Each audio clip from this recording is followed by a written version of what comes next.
All right, hey everybody, this is Glenn, and I'm doing a little bit of a different video today. I've decided to not use the AI voices and do the type to text. It's a lot faster to do it like this, just to come on here, turn on the microphone. I have a nice desk set up now, so a lot of space to work with. I've been kind of playing with the sound, and I think that I've got as good as I'm going to get. You might notice a little bit of an echo, and that is because my room is not very well insulated for sound. I have hard floors here, and basically my room is very clean and empty. So you're going to get a little bit of an echo, perhaps, hopefully not. But at any rate, I just wanted to go over a few things here today in the league. And these videos are not always going to be like this in the future where I'm talking and rambling so much. But let's get right into it. So, big week this week in the Program Football League. It is week 9 in the books, and there are some teams on the bubble in terms of getting to the championship bracket, getting to the BCS as we call it. And I'll just start by talking about my team, the San Diego State Aztecs, and they are in a bit of a bind right now. They have a 5-4 record, very solid, 4 games to go. They do need 2 victories. As you all know, you have to win 7 games in this league in order to be BCS eligible. So the Aztecs are just 2 wins away, but the schedule is not all that easy. And let's just take a look at what the Aztecs got going on here. Next week, we have Georgia. That's week 10. And that is followed up by Colorado, then Michigan and Tulane. And as you guys know, both Michigan and Tulane are having very good years. Michigan, especially, they're undefeated. So I don't think the Aztecs want to enter that last 2 weeks of the season in need of even 1 victory.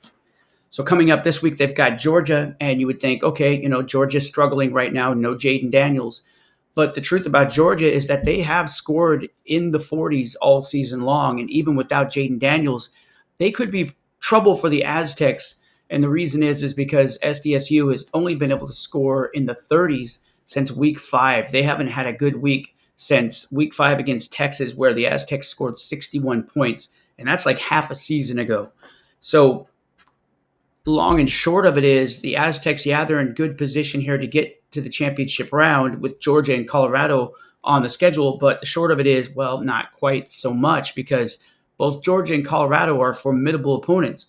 Colorado may have a 2-7 record, but they're actually playing much better than that in terms of scoring. If you look here, you can see that Colorado is scoring 354 points on the season, and the Aztecs are scoring 380 points, and they've been struggling. Early in the year, they were scoring a lot more points, and so that 380.55 points is highly dependent on early season results.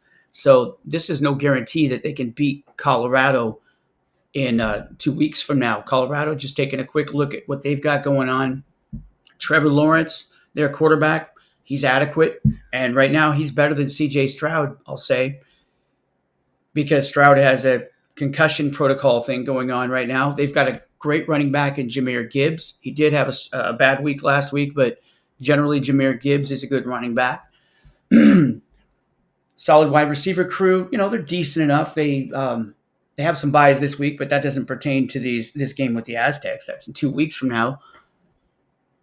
Tight end, they're better than the Aztecs right now with Fannin there. It's looking like a tough game. This is not going to be a laydown for the Aztecs. So they've got their work cut out for them to get to this championship bracket. So switching gears here, let's take a look at this matchup between Michigan and Alabama. Alabama needs just one more game, one more victory to get into the BCS. Michigan clinched the BCS, I believe, last week, 2 weeks ago. They're 9-0 right now, so they're just waiting for the championship round and hoping to stay healthy. Meanwhile, Alabama comes in this week 6-3, and they need one more victory to get to the BCS. So let's take a quick look at their schedule here. They have Michigan, of course, this week, and then they've got New Mexico next week. That is going to be followed by Georgia and Colorado. Now, we just talked about those 2 teams when I was talking about the Aztecs. This is not an easy schedule for Alabama. Look, they need one more win. That's fine. But this could be a disaster for them. They could end up losing all of these games because these are all decent teams. Now, maybe Georgia is the most winnable game simply because they lost Jaden Daniels this last week. But this Michigan game, yeah, Michigan has been playing very well. And as you can see, the last 2 weeks here on Alabama's schedule, they haven't been playing all that well. They have been able to win their last two games, but it was against some struggling teams, Texas and Ohio State. So Fresno State before that, they win. They scored 52 points there, but the last 2 weeks, they're only scoring about 35 points on average. So to expect that to fly against Michigan, that's a stretch. And same thing goes for the New Mexico matchup. So Alabama's got some work cut out for them. A lot can happen in 2 weeks, and going into that Georgia Colorado stretch down the last 2 weeks of the season could be an issue if maybe they have a key injury to somebody. Perhaps they lose their quarterback. Perhaps they lose one of their wideouts here. That is one of their strengths, their wideout position. Emeka Ibuka is very good for them this year. Rashid Shaheed, Trey Tucker. I do miss my AI voices because I have to use my own voice now, and it gets a little dry sometimes. I need to maybe take some tea or something. But at any rate, we'll get through this. I think that Alabama is going to make it to the title series, the championship series, the BCS. But it's going to be a lot of fun seeing how they get there and what their record ends up being. I think they're the dark horse in this run to the championship. They have a chance, but they definitely have their work cut out for them. Moving on to Tulane, this is one of my favorites to win the championship with an outside shot, that is. Of course, the favorites are going to be New Mexico, California, and, of course, Michigan. But I really do like Tulane's chances because they have a great quarterback who's red hot right now. Drake May is averaging 10 points a game. That is outstanding, obviously. And they have a good, solid running game with James Cook and Travis Etienne. Wide receivers, a little bit of a weakness for them. They've got an adequate tight end in Theo Johnson. Defensively, they're not really showing up there in a big way, but I do like them because of May. And when you have a hot quarterback, you can always benefit from like a huge game. And I think this team stands a good chance of making some noise in the BCS this year. So a look at the schedule ahead this week, it's a foregone conclusion that they're going to beat Ohio State. But then after that, they've got California on the schedule. Not going to be an easy game there. Obviously, Cal, one of the top teams in the league. After that, they've got Ben Johnson's Texas Longhorns, and then they've got the Aztecs. That's my team. Those are winnable games. This team does need to win two more, though. So you can get your first one right there against Ohio State. That's pretty much a foregone conclusion. Real quickly, let's check out the buys. They do have a buy. Tyquan Thornton, one of their wideouts, is out this week with a buy. That's going to hurt them. But it should still be an easy win for them. California, yeah, that's going to be a battle. If they can pull that one off, they deserve to go to the BCS. I think, bottom line, Tulane goes to the BCS this year. They're going to get the Ohio State game, and then after that, Texas, San Diego State. They're going to win one of those two games, and Hunter's going to have a team with a dog in the race this year. If his Georgia Bulldogs aren't able to make it, he's going to get through with his Tulane Green Wave team. And I really like this team because of Drake May. They've got a great running attack there. As you can see, Cook is having a great year. Etienne is having a great year. I really like their chances. New Mexico needs just one more victory to get to the BCS, and they will face Oregon this week. Now, you would think that this is going to be an easy win for New Mexico, but let's just take a look at the Ducks. And of late, they've been playing pretty well. They scored 53 points this past week against Colorado in a high-scoring affair. They won 53-46. And the week before that, they narrowly lost, that is the Ducks, to Michigan, the best team in the league. They lost that game by a score of 52-48. So this is not a lay-down game. If you look over at New Mexico and their results from the last few weeks, let's take a look here. They scored 56 points this past week, but the week before, they only scored 26, and they scored 47 before that. Now, look, New Mexico is the favorite in this game, but I don't think it's a guarantee. Now, after Oregon, they've got Alabama. That's a contender. That's going to be a tough one. Maryland, that's not a laydown. And they got California. So quite honestly, surprising as it is to say, the Lobos, Phil Johnson's team, does have their work cut out for them to get that final victory to get them over and into the BCS. Should be interesting to see how it plays out this week. They could clinch it right here against the Ducks. I think they probably will, but there's no guarantee. One last thing we might check out is the buy situation for Oregon. I'm not seeing any big buys so far on offense anyways, so there's something to consider. For New Mexico, no big buys. So this should be a good game. Both teams are going to be pretty much full strength. I haven't really gone over any injuries, but I would imagine New Mexico gets the victory this week against the Ducks, and they are BCS eligible. So, real quickly here, let's just take a break. And when I come back, we'll talk a little bit about Ben Johnson's teams, the Texas Longhorns and the Maryland Terrapins. Be back in just a second.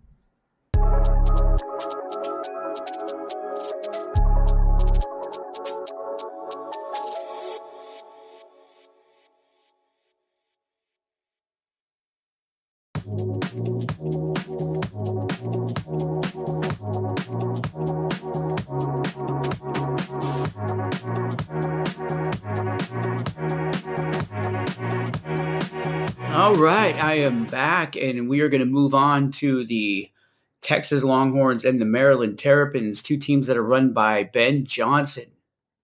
Both teams come into this week 4 wins, 5 losses. They can afford to lose one more game each. They need 3 more victories to get to the BCS. So we'll lead off here with Texas, and the Longhorns face Fresno State this week. Now, Fresno State has played better of late, so this is not a guarantee. This is not going to be a totally, easy game for them to win. And when you look at the past 3 weeks, even 4 weeks, 5 weeks, you can see that the Longhorns are not really scoring a lot of points. Their best week came in week 8 against New Mexico. That was a victory where they scored just over 42 fantasy points. But seriously, you're looking at some scores in the 30s, even the 20s. This is not a laydown for Texas against Fresno State. Just take a quick look at Fresno State. If I'm not mistaken, they're playing a little bit better of late. We got Fresno State coming in with 35 points this last week, 28 the week before. I mean, yeah, they're not that great. I would say this is very much a game that they should win. If they don't, I'd say they're cooked for the season, Texas. After that, they've got Oregon. Oregon has played better of late. That's not going to be an easy one. Then you got Tulane, very difficult game there. And you got Georgia. Now, if they're without Jaden Daniels, there's a good chance of winning that game. But when you need 3 victories, you're in the situation that Texas is in. You need 3 wins. This is not an easy schedule. There's only one possible laydown. That's Fresno State. The other 3 games, all challenging games. They're going to have to win 3 of these 4 games to be BCS eligible. And as you can see, going back to week 3, this team has only won 2 games and lost 5.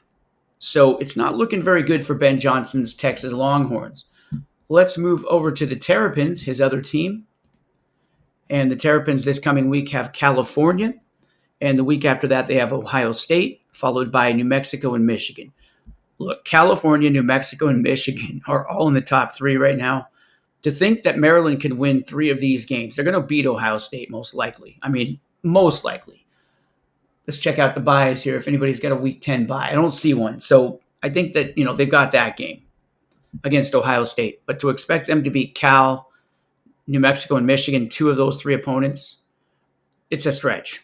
It's going to have to come down to injuries or buys and a lot of luck. There's a good chance that Ben Johnson does not make it to the BCS with either one of his programs this year. And you got to remember, Ben Johnson won a championship with this Terrapins team about 3 or 4 years ago, and they went to a second straight championship and probably should have won that one against my team, the Aztecs. But that was the COVID year, and Hamlin went down with that heart attack on the field, and they had to suspend that game. And for that reason, the Aztecs kind of slipped by in that game because the stats didn't – I can't remember how it went down exactly, but I know that the Terrapins would have won that game had that incident not happened. So this is a team that probably should have had 2 league championships. They do have 1, and ever since then, it's been kind of like a downhill slide, just kind of a slow downhill slide for the Terps. And this year, it's definitely not looking very good for them. So that wraps up this week's show. I just wanted to go over teams that are on the bubble. I will come back with some more AI vids, probably, just hyping up the games perhaps. I did start my basketball league this last couple of weeks. I've been pretty busy with that as well as my move. I'm very comfortably set up now in my new place. I love it. I got my desk rolling here, and I plan to do a lot more videos like this where I'm just speaking to the microphone now that I'm a lot more organized. I might have to work on the sound in this room. It's a little echoey in here, I think, but you got to see my situation. I got the large screen monitor, about 27 inches. Got a brand new gaming PC. I don't even play video games. I just got it for video rendering. And on top of that, this is my favorite new thing. Well, I do have a new chair too. It's very comfortable. But one of my favorite things about my new office setup is my adjustable height desk. So I got this desk on Amazon for about $100 with tax, and it's about, oh, I'd say it's about 48 inches wide, about 24 inches deep, and it's got pre-settings on it. It was kind of a pain to put together. It took a little bit of time, but once I figured it out, it came together nicely. It's totally cool. I can adjust this thing with a push of a button to where I can stand at my desk, and then with a push of a button, I can get it down to seating height. So pretty cool deal. I got set up here. I love my new office. Got hard floors. I love that. I hate carpets, even though it's better for sound. But no, it's a good deal. And I'm going to stop rambling now. This is supposed to be a sports video, guys. No more of that rambling stuff in the future. I'll talk to you all later. Good luck with your games this week. Should be a lot of fun.